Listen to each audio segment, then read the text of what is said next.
राधे राधे दोस्तों। कैसे हैं आप सब। आज की कहानी है, ईश्वर की लाठी में आवाज नहीं होती पर लगती बहुत जोर से है। वसुधा की शादी अंकुश से हुई थी और वह तुरंत ही गर्भवती भी हो गई थी। शादी के ठीक 9 महीने के बाद वसुधा माँ बन गई थी। इस बात को लेकर वसुधा की सास रेखा जी ने बहुत बवाल मचाया था और यहाँ तक बोल दिया था कि वसुधा शादी के पहले से ही गर्भवती थी। इस तरह से शादी होते ही ठीक 9 महीने के बाद कैसे बच्चा हो गया, इस पर वसुधा के पापा काफी भड़क गए थे और उन्होंने बोला था, दिमाग तो ठीक है आपका, हम अच्छे घर के लोग हैं और हमारे घर की बेटियों के बारे में आपको ऐसा बोलने का कोई भी हक नहीं है। अगर ऐसा कुछ भी होता तो क्या ठीक 9 महीने बाद वसुधा को बच्चा होता? क्या वह इतनी बेवकूफ होती कि उसने शादी का ठीक पहले ऐसा कोई कर्मकांड किया होता? काफ़ी हंगामा हुआ था उस वक़्त वसुधा के मायके और ससुराल के बीच में, जिसकी वजह से वसुधा के मन में अपने ससुराल वालों के प्रति एक गांठ-सी बन गई थी और वसुधा ने अंकुश से साफ-साफ बोल दिया था, तुम्हें तो सारी सच्चाई पता है ना?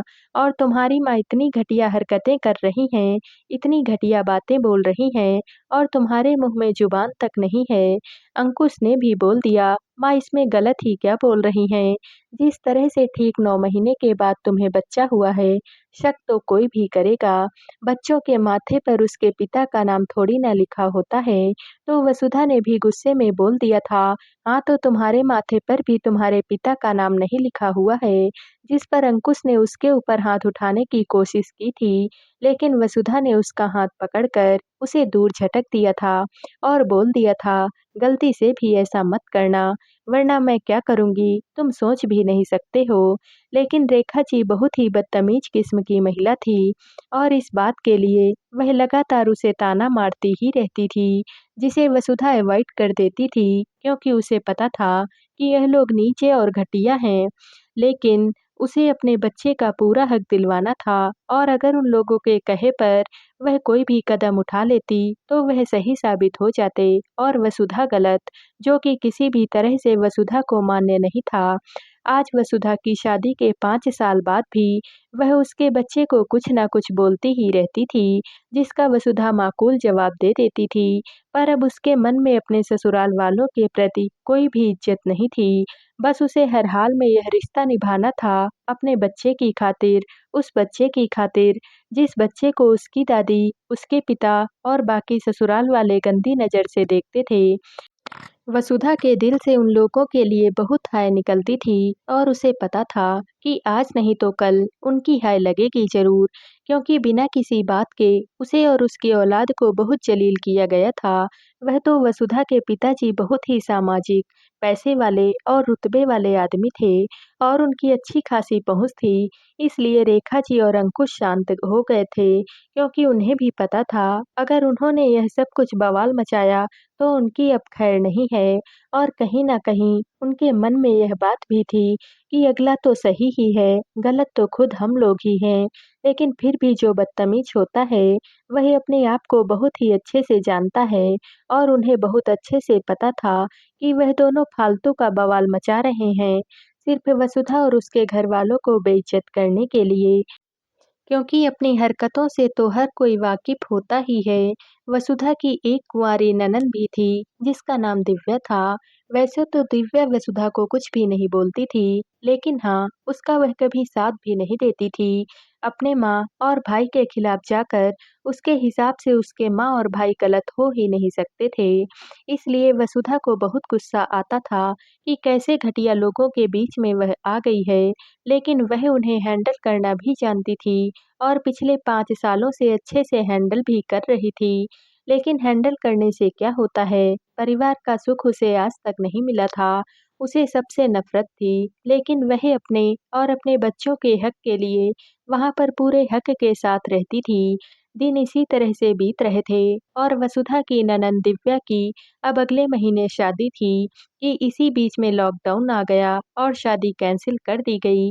सबकी शादियों की डेटें आगे बढ़ गई क्योंकि लॉकडाउन कब खुलेगा किसी को कुछ भी पता नहीं था।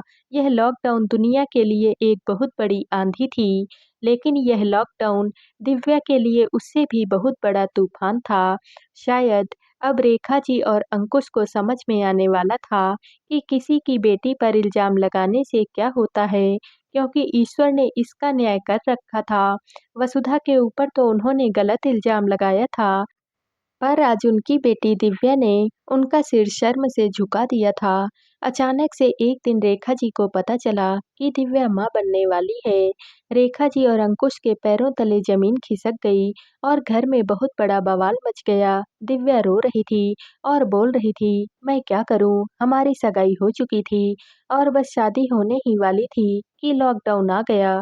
इस बीच यह सब कुछ हो गया था। हमने नहीं सोचा था कि हमारी शादी में लेट हो जाएगा और ना ही हमें यह लगा था कि मैं इस तरह से गर्भवती हो जाऊंगी। इसमें मेरी अकेले की कोई भी गलती नहीं है। रेखा जी दिव्या को बहुत अच्छे से सुना रही थी और बोल रही थी, गलती लड़की की ही होती है। तुम यह सब करने के लिए राजी ही क्यों हुई? जबकि अभी तुम्हारी शादी नहीं हुई थी, तुमने हमारी नाक कटवा कर रख दी है। दिव्या ने फोन पर अपने मंगेतर सोमेश से बात की और उसे सारी बातें बताई। इस पर सोमेश भड़क गया और बोला, क्या बकवास कर रही हो? किसी और का पाप मेरे माथे मरना चाहती हो? वैसे तो लॉकडाउन के बाद हमारी शादी हो जाती, लेकिन अब तुम शादी के पहले प्रेग्नेंट हो, तो मैं कैसे मान लूं कि यह बच्चा मेरा ही है? सुनकर दिव्या वहीं जड़ हो गई और बोली, सोमेश, यह तुम कैसी बातें कर रहे हो? तुम्हारे अलावा भला यह किसका बच्चा होगा? सोमेश ने बोला, वह तो तुम ही जानो कि मेरे अलावा तुमने किसके-किसके साथ रिश्ते बनाए हुए हैं। अब तुम्हारे जैसे चरित्रहीन लड़की से मैं शादी नहीं कर सकता। इतना कहकर सोमेश ने फ़ोन रख दिया। दिव्या वहीं बेहोश होकर गिर चुकी थी और रेखा जी उसके ऊपर पानी की छींटे डाल रही थी ताकि उसे होश आ जाए। अंकुश चुपचाप किनारे खड़ा था। उसे समझ में ही नहीं आ रहा था कि वह अब क्या बोले और वसुधा आज उसके दिल को एक नया सुकून भी मिल रहा था और कहीं न कहीं उसे एक दर्द भी था। थोड़ी ही देर में दिव्या होश में आ चुकी थी और वह जोर से रो रही थी। दिव्या बोल रही थी, आप लोगों ने भाभी के साथ बहुत गलत किया है और देखो आज आपकी बेटी के साथ ही क्या हो गया है। भाभी ने तो कुछ भी गलत नहीं किया था, फिर भी आप दोनों ने उनके ऊपर इतने घटिया इल्ज़ाम लगाए और मैंने आप लोगों के खिलाफ जाकर भाभी का कभी भी इसमें साथ नहीं दिया। शायद मेरे मन में कहीं न कहीं यह बात थी कि आप लोग सही हो, लेकिन सच तो यह है कि भाभी हमेशा से ही सही थी और है, लेकिन मैं तो गलत हूँ ना माँ। भले ही सोमेश मेरे ऊपर गलत इल्ज़ाम लगा रहा है, लेकिन गलती तो मुझसे ही हुई है ना। आपने बिना किसी गुनाह के दूसरे की बेटी को जो दर्द दिया, आज वही दर्द आपकी बेटी को मिल गया। बस फ़र्क इतना सा है कि भाभी बेकसूर थी और मैं कसूरवार कहकर दिव्या ज़ोर-ज़ोर से रोने लगी। अंकुश और रेखा जी को कुछ भी समझ में नहीं आ रहा था कि वह लोग अब क्या करें। अंकुश और रेखा जी सोमेश के घर पहुंच चुके थे और उससे दिव्या से शादी करने के लिए बोल रहे थे, लेकिन सोमेश की माँ ने तो साफ-साफ मना कर दिया और बोला, तुम्हारी चरित्रहीन बहन को हम अपने घर की बहू बना ही नहीं सकते हैं।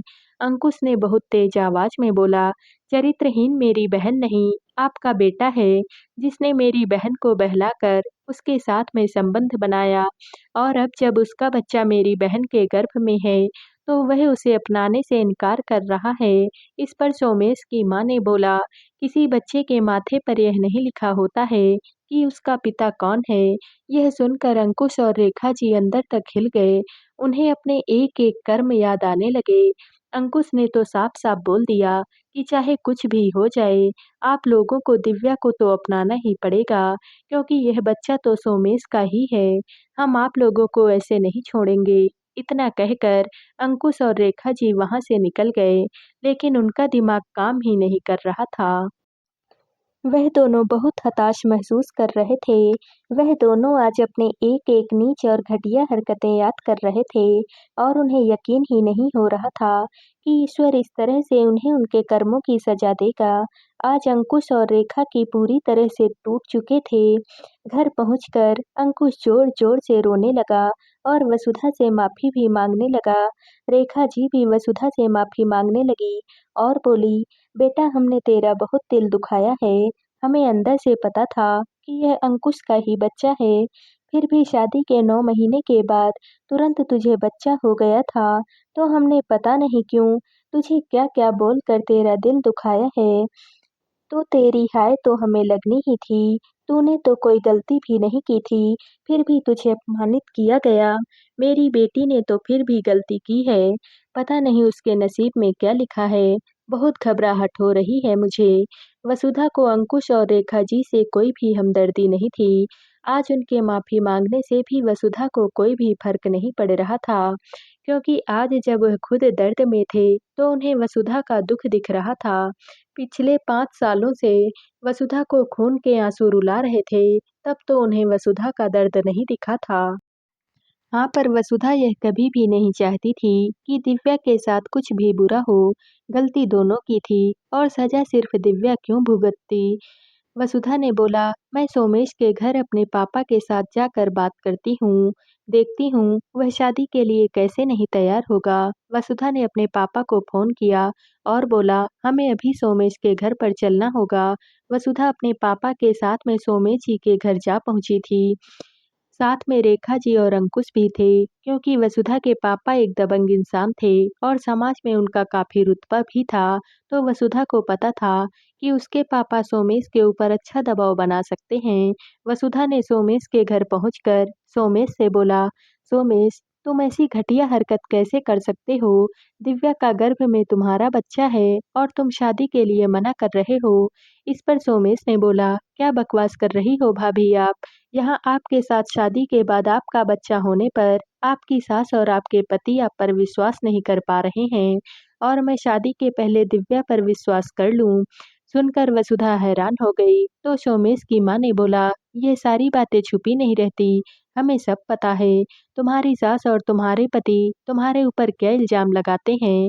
जब वह शादीशुदा बहू के ऊपर इल्ज़ाम लगा सकते हैं, फिर दिव्या तो अभी हमारे घर की बहू भी नहीं बनी है, हम कैसे उसके ऊपर भरोसा कर लें?" यह सब कुछ सुनकर रेखा जी और अंकुश का सिर एक बार और शर्म से झुक गया, क्योंकि यह उनके मुंह पर एक करारा तमाचा था और दिव्या की होने वाली सास और सोमेश ने उन्हें अच्छा आईना भी दिखा दिया था। सोमेश और उसकी माँ के मुंह से यह सब कुछ सुनकर वसुधा के पापा ने बोला, "कोई बात नहीं, मेरी बेटी के साथ भी मैंने कुछ भी गलत नहीं होने दिया था, क्योंकि मेरी बेटी गंगा की तरह पवित्र थी और मैं दिव्या के साथ भी कुछ भी गलत नहीं होने दूँगा, क्योंकि मैं मानता हूँ दिव्या ने तो गलती की है, लेकिन उस गलती में सोमेश भी बराबर का भागीदार है, तो सज़ा अकेले दिव्या ही क्यों भुगतेगी?" सोमेश भी गुस्से में बोला, "आप क्या कर लेंगे?" इस पर वसुधा के पापा ने बोला, "मैं कुछ भी नहीं करूँगा, मेरी बेटी वसुधा करेगी, क्योंकि दिव्या उसकी ननंद है। हाँ, मैं वसुधा का हर कदम पर साथ ज़रूर दूँगा।" आगे वसुधा ने बोला, "सुनो, ज़्यादा कुछ नहीं, सबसे पहले एक पुलिस कंप्लेंट करवाऊँगी कि दहेज के लिए तुम शादी तोड़ रहे हो, जिससे तुम्हारी सरकारी नौकरी से तुम तुरंत सस्पेंड कर दिए जाओगे। फिर एक और कंप्लेंट करवाऊँगी कि तुमने दिव्या के साथ में ज़बरदस्ती की है और जब वह अब गर्भवती है, तो उससे शादी करने से मना कर रहे हो और दिव्या के गर्भ में किसका बच्चा है, वह बहुत आसानी से साबित हो जाएगा, यह तो तुम भी जानते हो। डीएनए टेस्ट का नाम तो तुमने सुना ही होगा, सुना है ना? ज़्यादा कुछ नहीं करना होगा मुझे, बस एक अच्छा-सा वकील हायर करना पड़ेगा, जो कि मेरे पापा के लिए चुटकियों का काम है।" इसके आगे वसुधा के पापा ने बोला, "उसके बाद तुम जिस नौकरी से सस्पेंड हुए होगे, वहाँ से तुम्हारी परमानेंट छुट्टी करवाई जाएगी। उसके बाद हमारे समाज से तुम्हारे पूरे खानदान को बहिष्कृत करवाया जाएगा और समाज के किसी भी समारोह, शादी-विवाह, उत्सव में तुम लोगों के आने पर पाबंदी लग जाएगी और समाज के सारे लोग तुम लोगों से सारे संबंध तोड़ देंगे। और हाँ, उसके बाद मैं तुम्हारा इस शहर में रहना भी मुश्किल कर दूँगा, क्योंकि अभी तो मुझे अच्छे से जानते नहीं हो कि मैं क्या चीज़ हूँ, बस इससे ज़्यादा मैं कुछ भी नहीं करूँगा। और रही बात दिव्या की, तो उसकी ज़िंदगी तो मैं बसा ही दूँगा, उसकी तुम चिंता भी मत करो। लेकिन तुम्हारी ज़िंदगी कभी भी नहीं बसने दूँगा, इसकी गारंटी मैं लेता हूँ। क्योंकि जैसे वसुधा मेरी बेटी है, दिव्या को भी मैं अपनी बेटी ही मानता हूँ। और मैं क्या हूँ, एक बार अच्छे से पता कर लेना और अच्छे से सोच समझ कर दिव्या से शादी के बारे में फैसला करना, क्योंकि तुम्हारा भविष्य अब इसी फैसले पर निर्भर करता है। और गारंटी लेता हूँ, अगर तुम्हारा फैसला दिव्या के खिलाफ हुआ, तो उस दिन से तुम अपनी ज़िंदगी के बुरे दिन की शुरुआत देखोगे, यह वादा है मेरा। यह कहकर वसुधा, अंकुश, रेखा जी और वसुधा के पापा वहाँ से निकल गए। सोमेश और उसकी माँ वसुधा के पापा की बातें सुनकर काफ़ी डर गए थे, लेकिन वसुधा बहुत खुश थी और अपने पापा से बोल रही थी, "पापा, काश सबके पापा आपके जैसे होते।" वसुधा और उसके पापा वसुधा के घर पर आ चुके थे और उन्होंने अंकुश और रेखा जी से बोला, "चिंता करने की कोई भी बात नहीं है। सोमेश के साइड से खुद फ़ोन आएगा, शादी के लिए आप लोग बेफ़िक्र रहिए और अगर नहीं भी आता है, तो भी सब कुछ मैं देख लूँगा, आप लोग चिंता बिल्कुल भी मत कीजिए।" अंकुश और रेखा जी वसुधा के पापा के हाथ जोड़ रहे थे और उनसे माफ़ी माँग रहे थे, जिस पर उन्होंने कहा, "आप लोगों ने जो गलती की है, उसके लिए तो मैं आपको कभी माफ़ नहीं कर सकता हूँ। मैं चाहता तो अपनी बेटी को अंकुश से अलग करवा देता, लेकिन यह उसकी अपने आत्मसम्मान की जिद थी कि एक गलत इल्ज़ाम की वजह से मैं उससे कभी अलग नहीं होऊँगी, वरना एक तरह से उनकी ही जीत होगी। लेकिन हाँ, मैंने वसुधा को इतना मजबूत बनाया है कि वह आप लोगों के बीच में पूरे हक के साथ में रहती है और अपने सम्मान की रक्षा करती है। उम्मीद है दिव्या भी अपने ससुराल में ऐसे ही रहेगी। जल्दी ही उसकी ससुराल से आपके पास फ़ोन आएगा।" इतना कहकर वसुधा के पापा वहाँ से जा चुके थे। अंकुश और रेखा जी अभी भी टेंशन में थे, लेकिन वसुधा को पूरा यकीन था कि दिव्या की ससुराल से फ़ोन आएगा ही आएगा, क्योंकि उसे भी बहुत अच्छे से पता था कि उसके पापा की पहुँच कहाँ तक है। 2 दिन तक सोमेश के घर से कोई भी फ़ोन नहीं आया। अब रेखा जी और अंकुश की हालत खराब हो रही थी। उन्हें समझ में ही नहीं आ रहा था कि वह लोग अब क्या करें, और उन्होंने वसुधा के पापा से बात की। वसुधा के पापा ने बोला, "आप लोग बिल्कुल ही बेफ़िक्र रहिए, दिव्या की शादी जिस दिन तय हुई थी, उसी दिन ही होगी और सोमेश से ही होगी।" थोड़ी देर के बाद सोमेश के पास पुलिस थाने से फ़ोन आया कि तुम्हारे खिलाफ एक कंप्लेंट आई है कि तुमने एक लड़की के साथ में ज़बरदस्ती की है और अब दहेज के लिए शादी तोड़ रहे हो। साथ में ही वह लड़की गर्भवती भी है। इतना सुनकर सोमेश अंदर तक हिल गया। पुलिस वाले ने बोला, "या तो समझौता कर लो या तो आगे कार्यवाही के लिए तैयार हो जाओ। अगर समझौता करना है तो आपस में बातचीत कर लो, वरना पुलिस तुम्हारे घर पर आधे घंटे में पहुंच रही है।" इस फोन के तुरंत बाद दिव्या के घर सोमेश की मां का फोन आ चुका था और वह बोल रही थी, "हम लोग निश्चित दिन पर सोमेश और दिव्या की साधारण तरीके से शादी कर देंगे, क्योंकि वैसे भी लॉकडाउन है, किसी को बुलाना तो है नहीं।" और निश्चित दिन पर सोमेश और दिव्या की शादी भी हो चुकी थी और दिव्या की विदाई होने वाली थी। विदाई के वक्त वसुधा ने सोमेश से बोला, "याद रखना, दिव्या किसकी ननद है। जब उसकी शादी तुमसे नहीं हुई थी और वह हमारे घर में थी, तब हमने उसके लिए इतना कुछ कर लिया। अब तो वह तुम्हारे घर में है, उसका बाल भी बांका हुआ, तो तुम्हारा और तुम्हारी माँ का क्या हश्र होगा। याद रखना, सपने में भी तुमने यह सब कुछ नहीं सोचा होगा। इसलिए अपनी जान से ज़्यादा दिव्या की जान का ख्याल रखना। तुम लोगों को और पूरे सम्मान के साथ दिव्या और उसके बच्चे को रखना। कोई भी गलती दिव्या के साथ करने से पहले एक बार याद कर लेना कि उसकी भाभी वसुधा है और वसुधा क्या चीज़ है। अब तक तो तुम लोग समझ ही गए होगे।"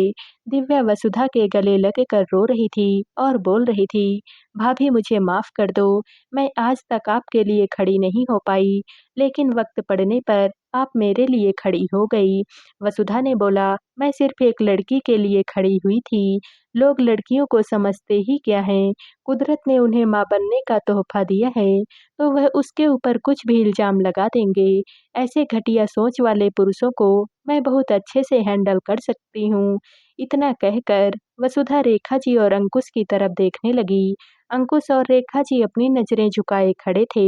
कुछ महीनों के बाद दिव्या माँ बन चुकी थी और सारे समाज में यह बात फैली हुई थी कि दिव्या शादी से पहले से ही गर्भवती थी और 9 महीने से पहले ही उसे बच्चा भी हो गया। जो बात वसुधा के बारे में रेखा जी और अंकुश ने समाज में फैलाई थी, आज वही बात उनकी बेटी के बारे में समाज में फैल चुकी थी, जो कि सच थी। और आज उन्हें बहुत अच्छे से समझ में आ चुका था कि ईश्वर की लाठी क्या होती है और उसमें कोई भी आवाज़ नहीं होती है और जब वह पड़ती है तो लगती बहुत जोरों की है। तो दोस्तों, आप सबको यह कहानी कैसी लगी कमेंट करके ज़रूर बताइएगा और वीडियो को लाइक व शेयर कीजिएगा। दोस्तों, अगर आप इस चैनल पर नए हैं और अब तक आपने हमारे चैनल को सब्सक्राइब नहीं किया है तो प्लीज़ और कहानियों से जुड़ने के लिए हमारे चैनल को सब्सक्राइब कर लीजिएगा। कल मिलते हैं एक और नई कहानी के साथ। आप सभी का बहुत बहुत धन्यवाद।